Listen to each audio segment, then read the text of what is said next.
Elias Pemberton was 41 years old, a structural site foreman who had spent 17 years reading buildings before they were built, tracking load paths and blueprints, catching the kind of error on paper that costs everything once it becomes concrete.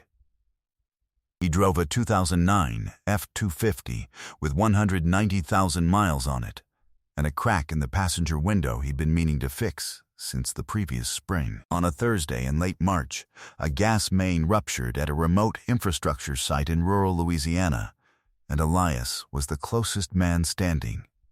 2 workers did not make it out. Elias was airlifted to a regional hospital with second-degree burns across his left arm and a fractured sternum. Unconscious, no identification on him. By the time he woke up, his wife had sold the truck. She had transferred $67,000 out of their joint account and into an account he had no knowledge of. She had arranged to have 11 years of professional tools removed from the storage unit and sold in a single lot for $8,300. She had filed a claim against his $400,000 life insurance policy. And she had organized a memorial service for the following Saturday. What she had not done was call the hospital. Everything she had moved in those 14 days rested on one assumption. That assumption was still inside the building, breathing. Before we go any further, drop a comment letting us know where in the world you're watching from, and subscribe, because tomorrow's story is one you won't want to miss. The morning light came in flat, and even the day Elias Pemberton drove north toward the Hartley infrastructure site. Long highway, coffee in the cup holder, his leather work notebook open on the passenger seat with the day's materials list already filled in. He had run sites since he was 24. Started as a laborer, moved through every available certification, made foreman by 31 through a combination of precision and a particular brand of patience that the men who worked beside him recognized, even if they couldn't name it. He showed up 18 minutes before his crew because the site needed to be read before it was worked. He kept a leather notebook in his chest pocket, not a phone. A notebook, because he had watched too many projects collapse at the point where someone's notes were on a device that had no signal. Every measurement, every supplier contact, every conversation with an inspector went in there in pencil, dated in the margin. He'd filled 3 notebooks in 11 years. He knew where each of them was. He and Naomi had been together 11 years.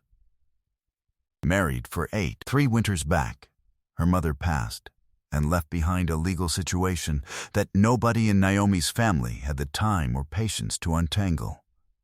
An estate in partial probate, 2 properties with competing claims, documentation scattered across 3 parishes in southeastern Louisiana.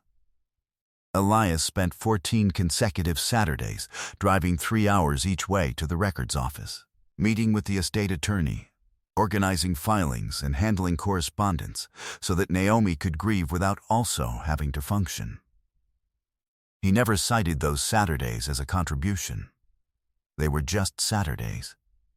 He had done what needed doing. He had no idea she had already been telling people, for months, that she was planning to leave. Then came the Thursday in late March, the Hartley site, the ruptured gas main. And everything that followed came from there. The chapel was the kind of small that makes silence feel intentional. Carnations and white lilies on pedestals at the front. A framed photograph of Elias near the entrance, taken 3 years ago at a job site. His hard hat in his hand, squinting into afternoon light, positioned beside a candle that was still burning. The service was scheduled for 2 o'clock in the afternoon. He arrived at 1:47. He had borrowed clothes from a nurse on the ward whose husband was approximately his size, charcoal dress pants, a pressed blue shirt, a jacket that ran a 1/4 inch short in the sleeve. There was still a bandage across the left side of his jaw from a laceration that had required 11 stitches. He moved carefully. His sternum had been stabilized, but breathing deep still cost something. He stood in the doorway and looked at the room. There were perhaps 60 people. His crew occupied a full row near the back, 6 of them, dressed in the careful way men dress when they're not accustomed to dressing carefully. His aunt was in the third pew, her hand pressed over her mouth. In the front row, Naomi sat with her back to him, her hair pinned the way she wore it at events she had planned ahead of time. Close beside her, close enough that their arms were touching, sat a man Elias had seen once before.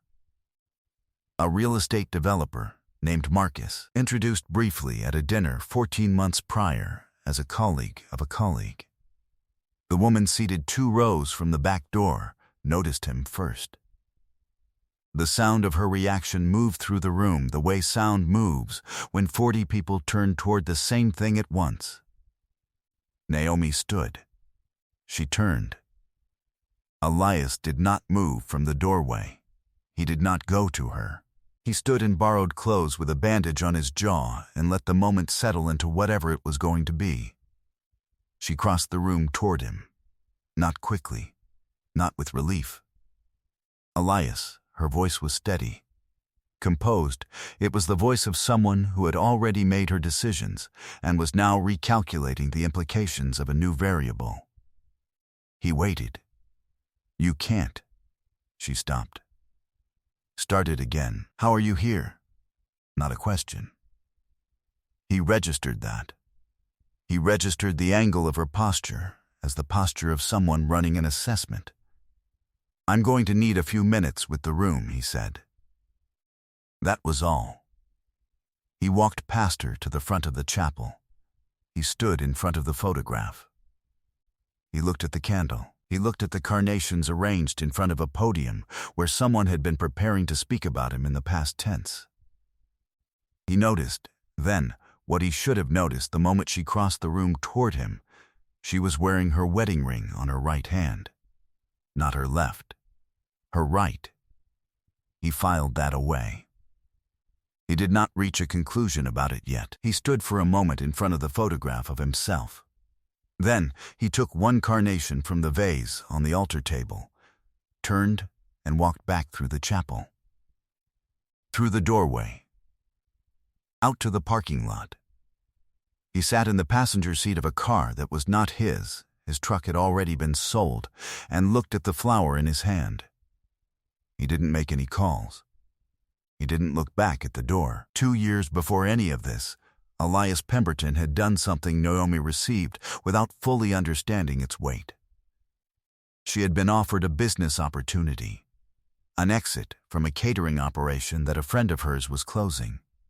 The equipment, the client book, a commercial kitchen lease with 18 months remaining at a favorable rate. The numbers were workable. The timeline was tight.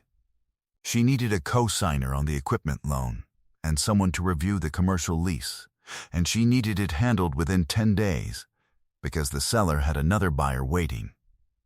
Elias had been on a project in western Texas at the time. He arranged a lease review with a commercial real estate attorney he knew, called in a professional favor. He co-signed the loan. He spent 2 weekends driving back and forth to help her set up the kitchen, adding 6 hours to trips he was already running on insufficient sleep. He did not itemize those weekends. He did not mention the favor. The business was hers. That was the point. She ran the catering operation for 18 months and then closed it. "It wasn't what I thought," she told him one evening. "I'm over it." That was the entire conversation. In the months before March, he had noticed a change he couldn't put precise language to. The texture of her attention had shifted, something newly present that had previously been absent, something else gone that had previously been there. She started taking calls in rooms he wasn't in. Her explanations for evenings away arrived a few seconds before he asked for them, which meant she had been rehearsing them. He chose to interpret all of it generously. Long projects wore on a marriage. He had been the absent one, for months at a stretch, more than once. He believed in what they had built together. He was wrong about what they had built. He was right that it had cost something. The lead man on his crew, a man named Curtis who had worked beside him for 6 years, had said something to him once, at the end of a long day on a project that had refused to cooperate for 11 days before Elias found the sequencing error at the root of it. Curtis watched him resolve it and said, "You understand load-bearing in a way that makes people around you feel calmer. You know that?" Elias had nodded and packed his tools without holding on to the comment. But Curtis had been accurate. That was what she had never considered worth measuring. Her name was Margaret Osai. She was 63 years old, silver-streaked hair cut close, the kind of composed that comes from 31 years as a patient advocate in hospital systems where composed was not a preference but a requirement. She had been the one to sort out the identification error on day 3 of his hospital stay, an administrative issue that had placed him under a slightly different name on the initial transfer manifest, creating a delay in the correct next of kin notification. She had been the one to confirm, on day 4, that the correct notification had reached the correct person. She had also confirmed that no call had come from that person to the hospital.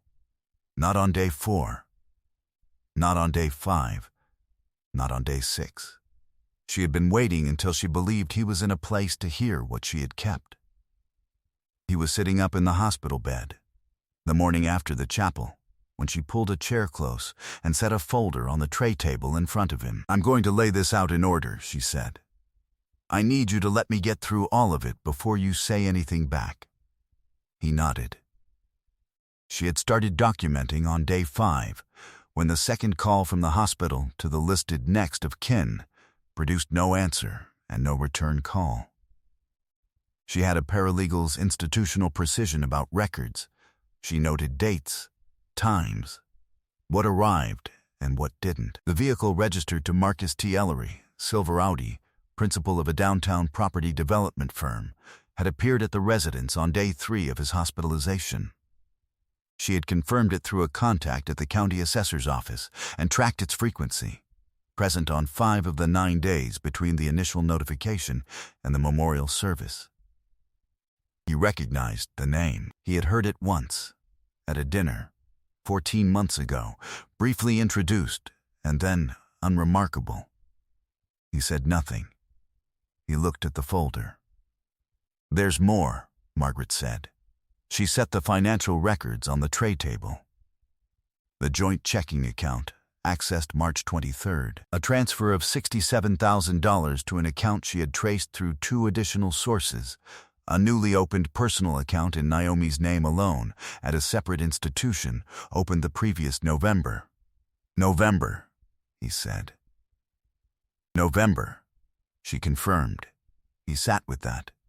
He set the folder down face down on the tray table. He refilled his water glass from the pitcher on the nightstand. November, 4 months before the gas main ruptured at the Hartley site. 4 months before the accident. Before any of it. The account had been opened when she had no reason to expect he was going anywhere.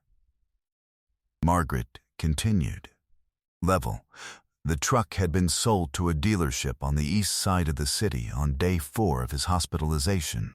She had been listed as co-owner on the title for 7 years, a routine administrative addition he had made without registering it as meaningful at the time, and that standing had been legally sufficient to execute the sale. The storage unit, a freight liquidation company, a key she had provided, a signed contract. $8,300 for equipment with a current replacement value of approximately $61,000 and the life insurance. She filed on day 3, Margaret said. She did not add anything to that sentence. He read the document. He read the date. March 29th. He looked at the treatment log she placed beside it. His own name, the date, the attending physician's notation of his status that morning. He had been in this building when she submitted the claim. He had been breathing, monitored, with documented vital signs, in this building on March 29th. He approached it the way he approached a discrepancy in a materials order, not with the feeling first, but with the checklist. One item confirmed, then the next. He looked at where the November account connected to the speed of the moves on day 2. He looked at the way Marcus Ellery's vehicle across those 9 days connected to what he'd observed at the chapel, the angle of her posture when she crossed the room, the ring sitting on the wrong hand, the way she had said "you can't" before she said anything else. He could see the whole structure of it, how one decision had led to the next, had led to the next. Where it had started, what it had been designed to become. And when she had begun, she planned it around something she didn't know was going to happen, he said. Margaret let that sit in the room for a moment. "What direction do you want to go?" she said. "I want to go in order," he said. "The same way you laid it out." He didn't act immediately. He spent 3 more days in the hospital. He made 2 calls. One to his aunt, one to Curtis. Nothing else. He did not contact Naomi. He did not engage with the insurance company, the bank, or the freight company. She left a voicemail on the number he had borrowed from a patient on the ward. It was careful and composed. She was sorry for any confusion. She hoped he was recovering. She would like to speak with him when he felt ready. She used the phrase "when you feel ready" the way people use phrases they have practiced until they feel like spontaneous thought. He listened to it once. Margaret had a contact.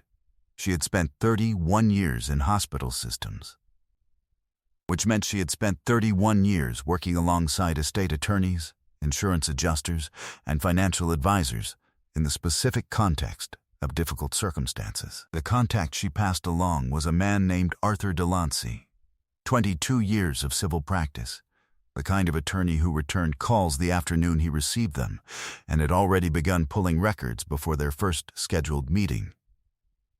Delancey was at the hospital on the morning of day 12. He set 4 documents on the rolling tray table and went through them in order, without editorial. "The life insurance claim is the structural center of it," he said. "Filed while you were alive in this building with a documented treatment record. Federal insurance fraud exposure, before we address anything else." He looked at Elias over his reading glasses. "The account she opened in November tells a story I want a forensic accountant to complete." The forensic accountant was Patricia Hawes.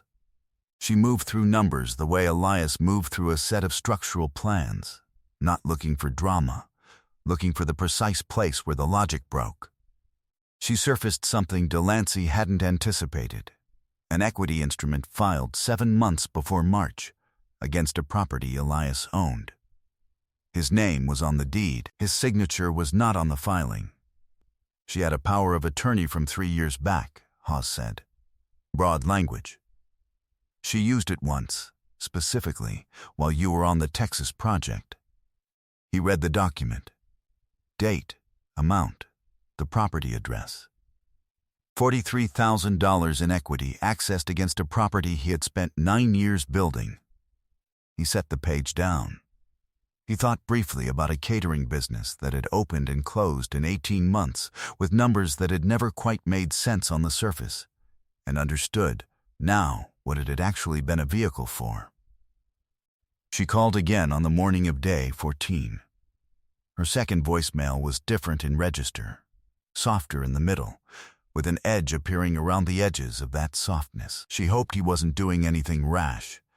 She thought they should speak before he made any decisions. She used the phrase "our situation" 3 times. He listened to it once.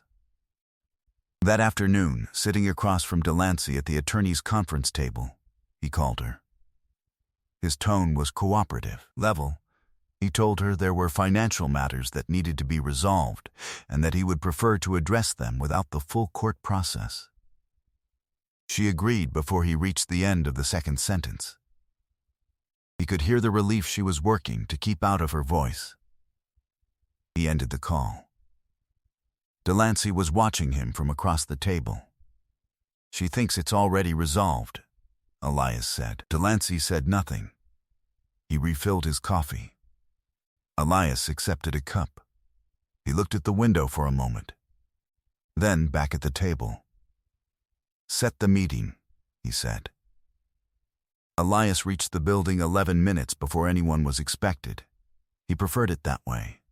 The conference suite was on the 14th floor, neutral walls, a long table in dark wood, the city visible through floor-to-ceiling glass on the east side. Cold in the way conference rooms are cold when someone has set the climate control to signal formality rather than comfort. The kind of room where things are settled, not performed. Delancey arrived at 8:43, followed by Patricia Hawes. Documents organized on one side of the table, sorted by category. Each folder labeled in a way that left nothing open to interpretation. A representative from the insurance company's legal division, a man named Ferris, sat at the far end of the table, reviewing a document he had clearly already reviewed. The room held the particular stillness of a group that has already done its work and is not nervous about it. They came in at 8:58. Naomi entered first, dressed carefully, moving with the deliberate bearing of someone who has decided the outcome before sitting down. She scanned the room, found Elias, held eye contact for 2 seconds, a brief, professional acknowledgement, and then turned her attention to Delancey, as if Elias were simply another party to proceedings she expected to manage. Her attorney settled beside her. He opened his folder. Delancey addressed the room. Before any discussion of terms, there are several matters that require acknowledgement by all parties present. He opened the first folder, unhurried, the pace of a man who has done this before and is not nervous about any part of it. On March 29th, at 11:14 in the morning, a life insurance claim was filed under policy number 774 KR 8821 in the amount of $400,000. He placed the document on the table. At 11:14 on March 29th, the named insured was alive, physically present, and under active medical care at Baton Rouge Regional Medical Center. The hospital treatment log went beside it. A civil motion has already been filed in connection with this transaction. The insurance company's legal division is present in this room. Ferris did not look up from his folder. Delancey placed the second document. The joint checking account. March 23rd. A transfer of $67,000 to an account in the defendant's name alone, an account opened the prior November, 4 months before the date of the incident. He let the document rest for a moment before continuing. Patricia Hawes set the equity instrument on the table and walked through it without drama. The property address, the filing date, the power of attorney invoked, the amount. $43,000. She placed the forensic trace beside it, the destination of the funds, the dates, the accounts they had passed through. Naomi's attorney looked up from the pages for the first time since entering. The ease he had brought into the room was no longer on his face. "I want to be precise," Delancey said, "about what we are presenting and what we are not. We are not making criminal representations in this room today. What we are doing is confirming that this documentation exists, that it has been preserved, and that it will form part of the record going forward." Naomi had not moved. Her expression had not changed. But the effort required to keep it unchanged was visible to anyone paying close attention. Elias was paying close attention. The silence lasted 9 seconds. He counted them. "We'll allow time for review," Delancey said. Elias stood. He took nothing from the table. He had brought one folder, and it had served its purpose. He buttoned his jacket. He shook Delancey's hand and then Hawes's hand. He walked toward the door. He stopped. He turned. He spoke to Naomi directly, quietly, not for the room, for her specifically, because it was meant specifically for her. You filed the claim while I was still breathing. He held that for one beat. But I want you to know something separate from the law.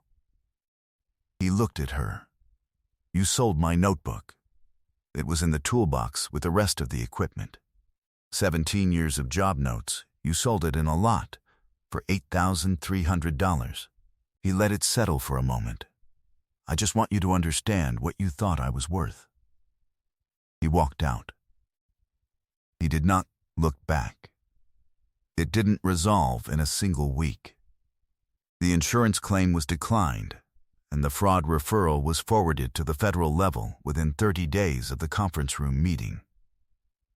The equity instrument was unwound by court order. The $67,000 transfer became the subject of a civil recovery judgment. The forensic process for tracing money that is already moved is patient work, not fast work.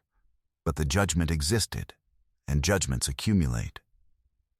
Marcus Ellery's development firm had entered, in the months before March, a co-investment arrangement with a financial partner. That arrangement required clean, verifiable documentation from all associated parties. The insurance fraud referral made that documentation unavailable in the form the partner required. The arrangement collapsed in June. Ellery absorbed the loss the way a load that cannot be set down is carried, constantly, without announcement, and without an end in sight. Naomi's professional network went quiet when she made requests that required someone else's name attached. She was carrying what she had decided to carry, not dramatically, just continuously. Elias had a contract to finish. A $3 million infrastructure rehabilitation project for a parish outside Baton Rouge. 14 months of work. 8 people on his crew, a 9th starting the second week of the following month. He returned every message the same afternoon he received it. He gave timelines and met them. His name was on the contract, on the permit, on every piece of correspondence that left the project, and nobody in the chain had any uncertainty about who they were dealing with. Curtis was his lead. On a Tuesday in November, at the end of a long day on a site that had cooperated as well as sites cooperate, Curtis found him doing a final walkthrough and said, "You sound different. Not better. Not harder. Just different." Elias thought about it for a moment. "More accurate," he said. 14 months after the conference room, he moved into an apartment with a second bedroom he converted to an office. He set up a desk on a Thursday evening and hung one thing on the wall, a framed copy of the first permit that had ever carried his name, from a site he'd run 12 years ago in Opelousas. He had kept it in a box for a decade without understanding why he'd kept it. He understood now. On an early morning in January, Elias Pemberton sat at the desk in the second bedroom with a thermos of coffee he'd made before the sun was up. His crew was arriving at the site in 40 minutes. The current project's permit was pinned above the desk. A new leather notebook, his third since March, was open on the work surface. A pencil resting in the spine. Outside, the city moved through its regular early sounds. Nothing urgent. Nothing that required his immediate attention. He picked up the pencil. He had written his name on the inside cover of this notebook, and the one before it, and the one before that, since March. Not out of fear of losing them, he had kept the practice for 17 years and had never lost one.